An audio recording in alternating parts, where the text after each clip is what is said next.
Euclid's algorithm क्या बोलता है कि कभी भी अगर हमें दो पॉजिटिव इंटीजर्स है, नेगेटिव नहीं, पॉजिटिव इंटीजर्स हो और उसका ग्रेटेस्ट कॉमन डिवाइजर फाइंड करना हो तो हम यूक्लिडियन एल्गोरिथम से आसानी से फाइंड कर सकते हैं। लार्जेस्ट कॉमन डिवाइजर क्या होता है? तो जीसीडी का मतलब होता है कि एक लार्जेस्ट पॉजिटिव इंटीजर फाइंड करना जो इंटीजर ए और इंटीजर बी दोनों से डिविजिबल हो विदाउट लीविंग एनी रिमाइंडर। ठीक है, डेफिनेशन के हिसाब से क्या होगा, किसी भी नंबर किसी भी दो पॉजिटिव इंटीजर्स ए और बी है, उसका अगर जीसीडी फाइंड करना है, फॉर एग्जांपल सी, तो जो भी जीसीडी आए यानी C is a GCD, then C must be divisor of both A and B, और कोई भी डिवाइजर ए और बी का कोई भी डिवाइजर जो है वो सी का भी डिवाइजर होना जरूरी है। नोटेशन के हिसाब से हम इसको कैसे डिनोट करते हैं, GCD of A comma B, और एक्सप्रेशन के हिसाब से GCD of A comma B is equal to max K, max of K कैसा होना चाहिए, जो ए से भी डिवाइड हो सके, बी से भी डिवाइड हो सके। फॉर एग्जाम्पल अगर हम ले तो ए का वैल्यू मैंने लिया है यहाँ पे 12, बी का वैल्यू 18, तो 12 के डिवाइजर कौन कौन सा हो सकते हैं? 12 can be divided by 1 2 3 4 6 and 12। Similarly 18 can be divided by 1 2 3 6 9 and 18। Common divisors क्या हुए इसमें? 1 is common, 2 is common, 3 is common and 6 is common. So common divisors are 1 2 3 6. Now largest among them is 1 2 3 6 में सबसे बड़ा कौन है? 6 है, तो 6 होगा। तो जीसीडी क्या हुआ 12 और 18 का? 6। ओके, ये नॉर्मल मेथड था हमने जो फाइंड किया। अब यूक्लिडियन एल्गोरिथम की प्रॉपर्टीज देख लेते हैं, फिर यूक्लिडियन एल्गोरिथम से कैसे हम सॉल्व करते हैं वो देखेंगे। तो प्रॉपर्टीज क्या है? GCD of A comma B is equal to GCD of B comma A, यानी ए कॉमा बी का फाइंड करो या बी कॉमा ए का फाइंड करो, order of arrangement is doesn't matter, वो कम्यूटेटिव प्रॉपर्टी फॉलो करता है, यानी दोनों का आंसर सेम आएगा। GCD of a comma 0 is equal to a because any number divides 0, किसी भी नंबर कोई भी नंबर जो है वो 0 को डिवाइड कर सकता है, right? Any number multiplied by 0 is 0। अगर मैं 23 को डिवाइड करती हूँ, सॉरी 0 को डिवाइड करती हूँ 23 से, तो आंसर हमेशा मुझे मिलेगा 0, राइट? वैसे ही GCD of A comma 1 is 1, यानी क्या 1 जो है वो किसी भी पॉजिटिव इंटीजर का डिवाइजर होता है, राइट? यहाँ पे अगर 15 कॉमा 1 होता तो क्या होता? 1 ऑब्वियसली, राइट? यूक्लिडियन एल्गोरिथम जो है वो एक कॉमन मेथड है जिससे हम किसी भी दो इंटीजर्स का जीसीडी फाइंड कर सकते हैं यूजिंग यूक्लिडियन एल्गोरिथम, राइट? इसके अंदर हम इटरेटिवली अप्लाई करते हैं डिवीजन रिमाइंडर ऑपरेशन। तो यूक्लिडियन एल्गोरिथम जो है वो नॉन नेगेटिव नंबर्स पे ही काम करता है, और उसका फॉर्मूला क्या होता है? थ्योरम के हिसाब से for any non negative integer A and any positive integer B. ठीक है, नॉन नेगेटिव का मतलब पॉजिटिव ही होता है, तो दो पॉजिटिव नंबर्स लेना हमें ए और बी, उसका जीसीडी कैसे फाइंड करेंगे? GCD of A comma B is equals to GCD of B comma A mod B, A mod B. अगर इसको हम फंक्शन के फॉर्म में, कोड के फॉर्म में लिखे तो यूक्लिडियन डिस्टेंस और Euclid of A comma B is equal to, यानी फंक्शन के हिसाब से अगर b का वैल्यू 0 है तो हम a रिटर्न कर देंगे, अगर a का वैल्यू सॉरी b का वैल्यू 0 नहीं है तो हम क्या रिटर्न करेंगे? Euclidean of b comma a mod b। इसका मतलब क्या होता है कि ये फंक्शन जो है वो रिकर्सिवली इस थ्योरम को अप्लाई करते जाएगा जब तक सेकेंड आर्ग्यूमेंट जो है वो 0 नहीं बन जाती। अगर at that point first argument जो है वो जीसीडी बन जाएगा किसी भी पेयर का, राइट? फर्स्ट आर्ग्यूमेंट क्या बनेगा? जीसीडी बनेगा, और सेकंड आर्ग्यूमेंट हमेशा क्या होना चाहिए? 0 होना चाहिए, तभी वो यूक्लिडियन एल्गोरिथम कंप्लीट कहा जाता है।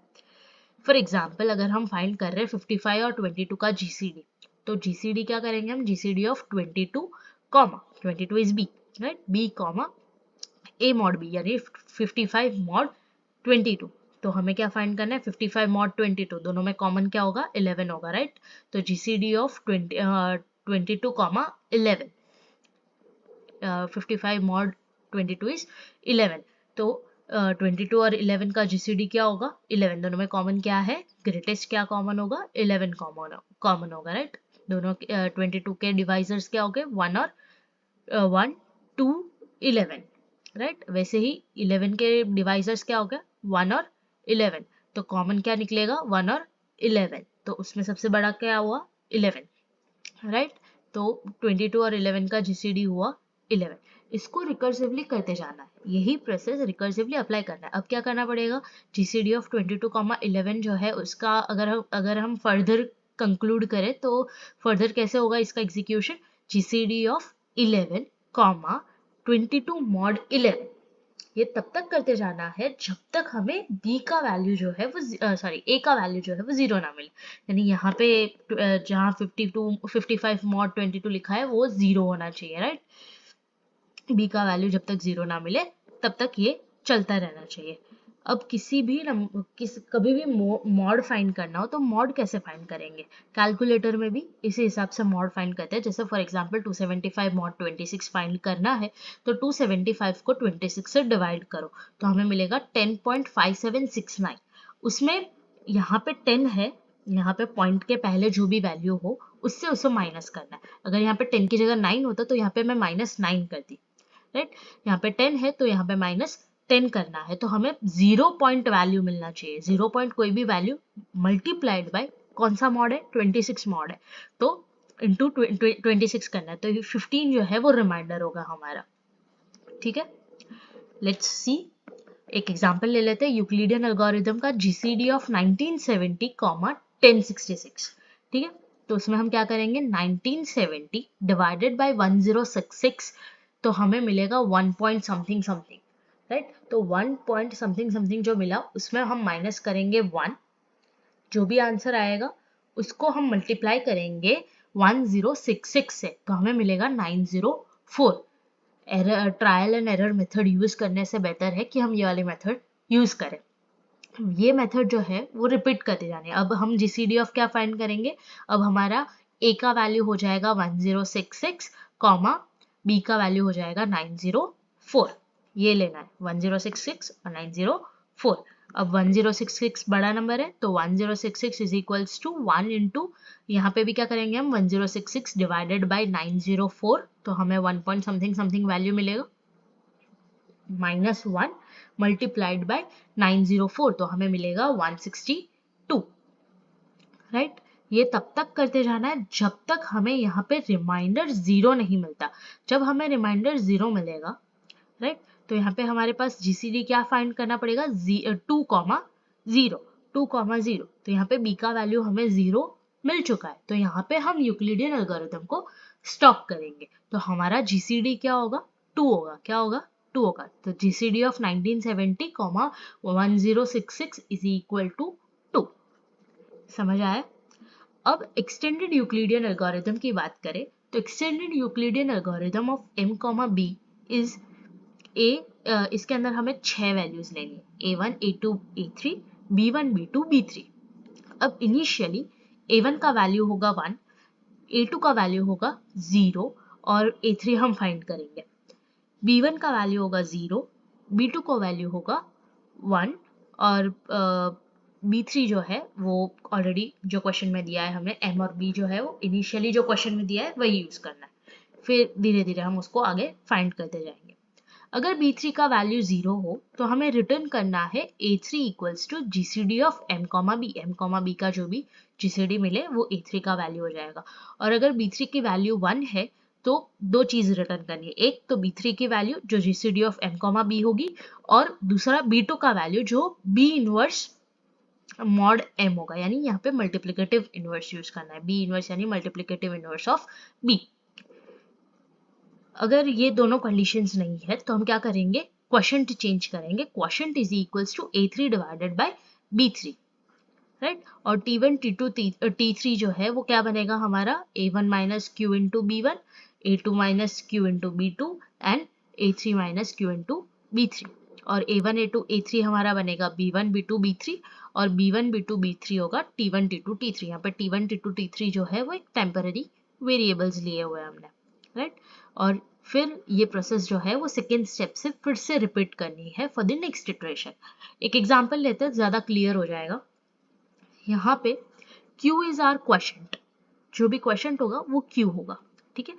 A1 जो है वो इनिशियली 1 होगा, A2 जो है वो इनिशियली 0 होगा और A3 जो है वो हमारे पास जो भी फर्स्ट ग्रेटेस्ट नंबर होगा जो क्वेश्चन में दिया हुआ है उसके अंदर जो सबसे बड़ा नंबर है वो यहाँ पे लिखना है। B1 का वैल्यू 0, B2 का वैल्यू 1, ये फिक्स है। फर्स्ट रो जो है वो फिक्स रहेगा, ठीक है। और B3 का वैल्यू जो हमें क्वेश्चन में स्मॉल नंबर दिया हुआ है वो लेंगे हम लोग। तो ये इनिशियली इतना फिक्स रहेगा, फर्स्ट रो जो है वो फिक्स हो गए, ठीक है। यहाँ पे A3 और B3 के value according to question change हो सकती है, लेकिन 1 0 और 0 1 जो वैल्यूज है A1 A2 B2 B1 B2 की वो सेम रहेगी, ठीक है। अब क्या करना है, अब हमें 1759 को डिवाइड करना है 550 से, तो हमें 3 पॉइंट समथिंग समथिंग वैल्यूज मिलेगी। तो पॉइंट के बाद का सब उड़ा देना है। क्या मिला हमें? 3 पॉइंट समथिंग समथिंग, तो 3 रखना है। तो वो 3 हमारा क्या बनेगा? क्वोशंट बनेगा। क्या बनेगा? क्वोशंट बनेगा, राइट। अब रिमाइंडर जो है वो हमें B3 में लिखना है। क्वोशंट हमने Q में लिखा, रिमाइंडर हमें कहाँ लिखना है? B3 में लिखना है। रिमाइंडर क्या बचेगा? 1759 डिवाइडेड बाय 550 जो है, फिर से करना है हमें। 1759 डिवाइडेड बाय 550, तो 3 पॉइंट समथिंग समथिंग वैल्यू मिला, -3 तो हमें 0 पॉइंट समथिंग समथिंग वैल्यू मिलेगा, मल्टीप्लाइड बाय 550 तो हमें मिलेगा 109, ठीक है। अब ये 109 मिल गया हमें। अब क्या फाइंड करना है? A1 A2 B1 B2, right. तो A1 is equal to B1, तो यहाँ पे B1 क्या हो गया? 0 0, ठीक है। A1 में क्या आएगा? B1 का वैल्यू यानी 0 यहाँ पे आ गया। B2 A2 में क्या आएगा? जो B2 की वैल्यू है यानी 1, ठीक है। अब B1 में क्या आएगा? B1 में आएगा A1 minus B1 into Q, तो A1 माइनस B1, तो क्या है? A1 माइनस B1 यानी 1 माइनस 0 इंटू 3, 1 माइनस 0 इंटू 3, तो 1 माइनस 0 इंटू 3 क्या होगा? 0 इंटू 3 इज 0, 1 माइनस 0 इज 1, तो B1 का वैल्यू हमें मिल गया 1, राइट। और B2 का वैल्यू क्या होगा? B1 minus B2 into Q, तो B1 माइनस B2 क्या होगा?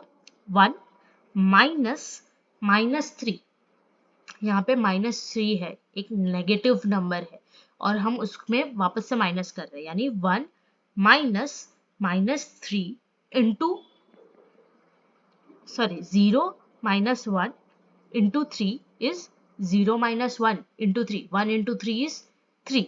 1 into 3 is 3. 0 minus 3 is -3. तो यहाँ पे -3 हमें मिल गया। नेक्स्ट इटरेशन के लिए क्या होगा?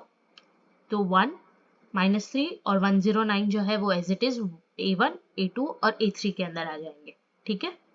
अब क्या करना पड़ेगा? 550 divided by 105 will give you 5 point something something, तो 5 यहाँ पे लिया हमने, -5 करना है, वो 5 जो है वो यहाँ ले लेना है, तो 5 पॉइंट समथिंग समथिंग आया, उसमें -5 करना है, तो 0 पॉइंट समथिंग समथिंग आएगा, मल्टीप्लाइड बाय 109, तो जो भी आंसर आएगा वो होगा हमारा 5, जो आंसर आएगा वो होगा 5, रिमाइंडर 5 मिला, राइट। अब ये -5 कहाँ से आएगा? -5 कैसे आएगा? यानी B1 की वैल्यू कैसे आएगी? A1 minus B1 into Q, यानी क्या होगा? A1 इज 0 -1 इंटू 5, तो 0 -1 इंटू 5, 1 इंटू 5 इज 5, 0 - 5 इज -5।